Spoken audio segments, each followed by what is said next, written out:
मान सिंह, जिन्होंने कांग्रेस के मंच और सीएम के हेलीकॉप्टर से भिड़ा दी थी जीप।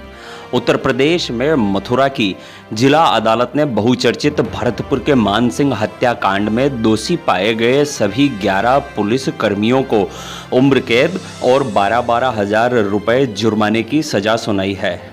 स्थानीय पत्रकारों ने बताया कि जिला जज साधना रानी ठाकुर ने 35 साल से जारी इस मुकदमे में बुधवार को सजाओं का ऐलान किया। अदालत के सुनाए गए फैसले के बाद मान सिंह की पुत्री और राजस्थान की पूर्व कैबिनेट मंत्री कृष्णेंद्र दीपा कौर ने अदालत के निर्णय और दोषियों को सुनाई गई सजा पर संतोष व्यक्त किया और कहा कि आखिर 35 साल बाद ही सही न्याय तो मिला। दीपा ने कहा, हमें इंसाफ के लिए लंबी लड़ाई लड़नी पड़ी। इस घटना के बाद पूर्वी राजस्थान और उससे लगते उत्तर प्रदेश के कई भागों में तनाव पैदा हो गया।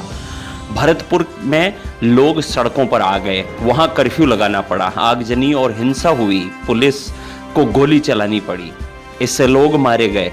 भरतपुर में फैले तनाव को देखते हुए तत्कालीन मुख्यमंत्री माथुर को अपना पद गंवाना पड़ा। उस वक्त प्रधानमंत्री राजीव गांधी के निर्देश पर माथुर ने इस्तीफा दे दिया। क्या थी वो पूरी घटना जिस पर कोर्ट ने 35 साल बाद सुनाया फैसला? यह घटना 21 फरवरी 1985 की है। राजस्थान के भरतपुर जिले के डीग में चुनाव के दौरान उपजे एक विवाद के बाद पुलिस ने पूर्व रियासत के सदस्य मान सिंह को गोली चलाकर मार डाला। मान सिंह पर आरोप था कि उन्होंने चुनाव प्रचार के दौरान अपनी जीप से पहले कांग्रेस की सभा का मंच धराशायी कर दिया और फिर तत्कालीन मुख्यमंत्री शिवचरण माथुर के हेलीकॉप्टर को जीप से टक्कर मारकर क्षतिग्रस्त कर दिया। भरतपुर की पूर्व रियासत का डीग अपने खूबसूरत महलों, फव्वारों, किलेबंदी और वास्तुशिल्प के कारण जाना जाता है, लेकिन इस घटना ने उसे किसी और सबब में भी सुर्खियों में ला दिया। यह विवाद तब पैदा हुआ जब विधानसभा चुनाव प्रचार के दौरान कथित रूप से डीग में कांग्रेस समर्थकों ने लखा तोप के पास अपना परचम लहरा दिया। मान सिंह डीग से निर्दलीय होकर चुनाव मैदान में थे। उन्होंने अपने समर्थकों को यह गवारा नहीं हुआ। इसके अलावा भी दोनों पक्ष के कार्यकर्ताओं में कटुता की कुछ और घटनाएं भी हुई। इसमें मान सिंह कुपित हो गए। चुनाव प्रचार के दौरान 20 फरवरी को मुख्यमंत्री माथुर का दौरा था। मान सिंह के दामाद कुंवर विजय सिंह कहते हैं, हमारे झगड़े की तौहीन की गई, यह बड़ा अपमानकारी लगा, लिहाजा मान सिंह जी ने कांग्रेस की सभा न होने देने की ठान ली। वे अपने कार्यकर्ताओं के साथ जीप में सवार होकर पहुंचे और मंच तोड़ दिया। फिर हेलीकॉप्टर भी जीप का निशाना बना, लेकिन इसमें कोई चोटिल नहीं हुआ। मुख्यमंत्री माथुर सड़क मार्ग से वापस जयपुर लौट गए। पुलिस ने इस बारे में मान सिंह के विरुद्ध मुकदमे दर्ज किए। इसके अगले दिन 21 फरवरी 1985 को पुलिस ने डीग की अनाज मंडी में जीप पर सवार होकर जाते मान सिंह पर गोली चलाई। इसमें सिंह और उनके 2 सहयोगी मारे गए। इस जीप में विजय सिंह साथ थे, लेकिन वे बाल बाल बच गए। विजय सिंह के अनुसार, हम निहत्थे थे, हमारे पास कोई हथियार नहीं थे। पुलिस ने गिरफ्तार करने का कोई प्रयास नहीं किया।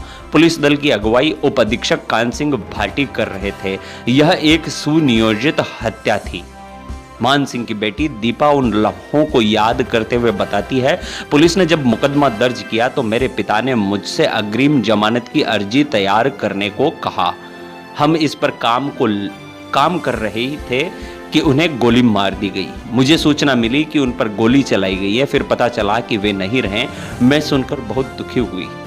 भरतपुर में राकेश वशिष्ठ उस वक्त पत्रकारिता में थे। वे कहते हैं, हम मान सिंह के मोती झील आवास पर पहुंचे और मौके पर भी गए। हमें लग गया था कि यह हत्या है। पुलिस ने इसे आत्मरक्षा में गोली चलाना बताया। देखते देखते हुजूम सड़कों पर उतर आया, हिंसा होने लगी। सरकार के लिए हालात काबू में करना मुश्किल हो गया। यह तनाव भरतपुर जिले तक ही सीमित नहीं रहा।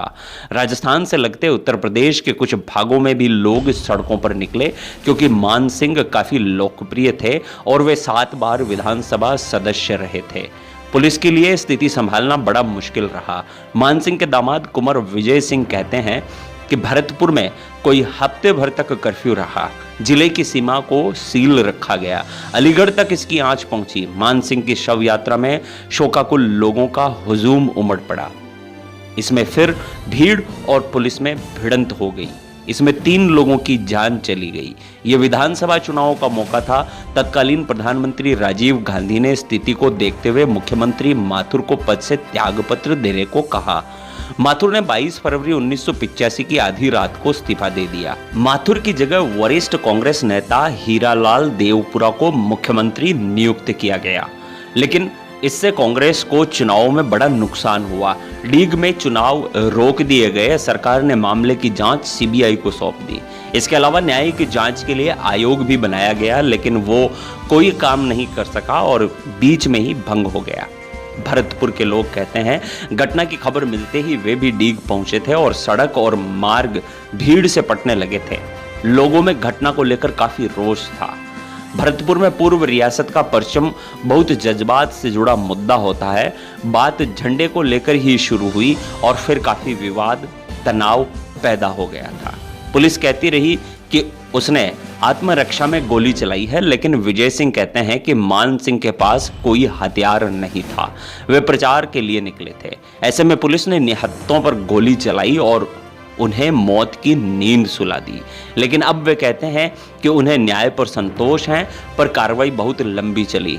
पुलिस ने अपने पक्ष में 17 गवाह पेश किए, जबकि मान सिंह की तरफ से कोई 61 गवाह कार्रवाई से गुजरे। इस लंबी अवधि में 1700 से अधिक सुनवाइयों की तारीखें गुजरी और कोई 1000 दस्तावेज भी अदालत की नज़रों से गुजरे। 35 साल चले इस मुकदमे में 26 जज बदले, 27वें ने फैसला दिया। खास बात यह है कि सभी अभियुक्त 60 साल से ऊपर के हैं और डीएसपी कान सिंह भाटी 80 साल से ऊपर के हैं। घटना भरतपुर जिले की थी, लेकिन सुप्रीम कोर्ट के आदेश पर मामले की सुनवाई उत्तर प्रदेश में मथुरा की अदालत में हुई।